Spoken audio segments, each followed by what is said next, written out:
Whose weakness are we talking about here?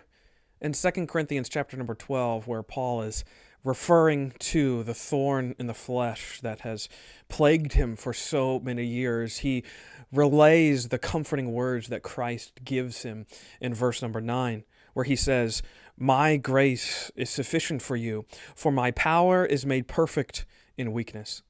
Interestingly enough, it wasn't only the fact that God's power would be made perfect in Paul's weakness. Actually, I think more to the point, God's power was already made perfect in God's own weakness.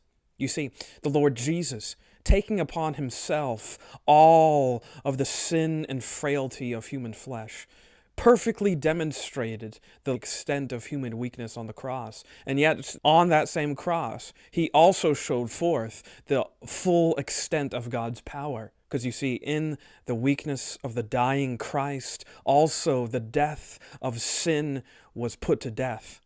Therefore, the great power of the cross is seen most clearly and seen most truly for what it is. It is the power of God made perfect in weakness. It is God's power made perfect in God's weakness. Contrary to what anyone would have ever imagined, God chose to demonstrate the extent of his might, of his authority, and of his power by showing up in the form of a servant who dies. This is who Jesus is for us, and this is why his grace is eternally sufficient, because in his weakness, his power is made perfect.